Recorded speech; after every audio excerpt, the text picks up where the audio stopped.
اللہ رب العزت نے قرآن پاک کے اندر وہ آیات جس میں انسان کی تخلیق کا مقصد بیان کیا گیا ہے، ان آیات کا ترجمہ جو ہے نا وہ اس طریقے سے جو ہے نا ہم آپ کو بتاتے ہیں قرآن پاک کی آیات سے، کہ اللہ نے قرآن کے اندر انسان کی تخلیق کا مقصد کس طرح بیان کیا۔ اللہ تعالیٰ نے زمین و آسمان کو 6 دن میں پیدا کیا تاکہ وہ دیکھے کہ تم میں سے کون اچھے کام کرتا ہے۔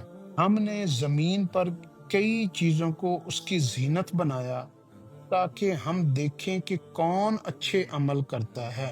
میں نے جنوں اور انسانوں کو صرف اپنی عبادت کے لیے پیدا کیا ہے، میں ان سے رزق کا طلبگار نہیں۔ اللہ تعالیٰ نے زندگی اور موت کا سلسلہ قائم کیا تاکہ وہ دیکھے کہ تم میں سے کون اچھے عمل کرتا ہے۔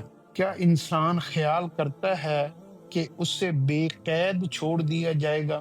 کیا تم نے خیال کیا ہے کہ ہم نے تمہیں بے مقصد بنایا اور تم ہمارے پاس پھر نہ آؤ گے؟ اللہ تعالیٰ نے فرشتوں سے کہا کہ میں زمین میں ایک نائب بنا رہا ہوں۔ اللہ تعالیٰ نے تمہیں زمین پر نائب بنایا ہے اور ایک کو دوسرے پر بلند کیا ہے تاکہ اپنے دیے ہوئے میں تمہیں آزمائے۔ تمہیں پہلوؤں کا جانشین بنایا تاکہ ہم دیکھیں کہ تم کیسے عمل کرتے ہو۔ اللہ تعالیٰ نے تمہیں زمین میں نائب بنایا ہے، بس جو کفر کرے گا اس کا وبال اسی پر پڑے گا۔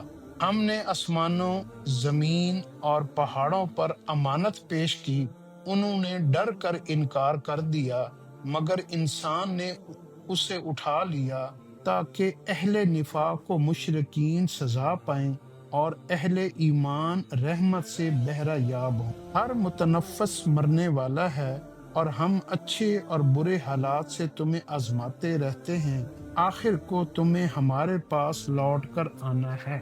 ان آیات میں اللہ رب العزت نے انسان کا مقصد پیدا کرنے کا سب سے بڑا مقصد ہے کہ وہ اللہ کی عبادت ہے، اور دوسرا عبادت کے ساتھ جو مقصد ہے کہ ان کے اوپر مختلف آزمائشیں، پریشانیاں بھیجی جائیں گی اور اس سے ان کے جو ہے نا ان کو ٹٹولا جائے گا، ان کو جو ہے نا آزمایا جائے گا اور ان کو پرکھا جائے گا کہ وہ کس حال میں اللہ کو اپنے سامنے پاتے ہیں اور کس حال میں وہ اللہ کو چھوڑ کر دوسری چیزوں کی طرف متوجہ ہو جاتے ہیں۔ تو اس میں ساری آیات کے اندر بنیادی مقصد یہ ہے کہ یہ پورا کا پورا دین اسلام اللہ رب العزت نے آسمانوں، زمین اور پہاڑوں پر پیش کیا، مگر وہ اس کا وزن نہ اٹھا سکے، تو اللہ رب العزت نے اس کو انسان پر پیش کیا اور مومنوں نے اسے اٹھا لیا، اس لیے کہ وہ جو ہے نا اللہ کی رحمت جو ہے نا وہ حاصل کرنے والے بن جائیں،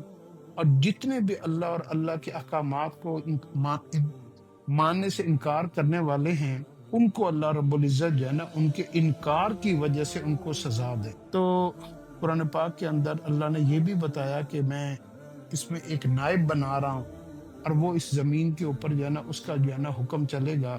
اگر وہ میرے حکموں کو مان کر اس زمین کو چلائے گا تو میں اس زمین کو رحمت سے ڈھانپ دوں گا، اور اگر انسان اللہ کی مان کر نہیں چلے گا تو پھر زمین کے اوپر بڑے بڑے فسادات اور بڑے بڑے ظلم ہوں گے۔ تو یہ ہے اصل انسان کی تخلیق کا مقصد۔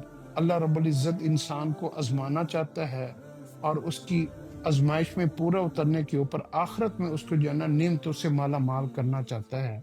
کاش ہمیں اپنے اس پیدا ہونے کا مقصد سمجھ آ جائے اور ہم اس پر عمل کرنے والے بن جائیں۔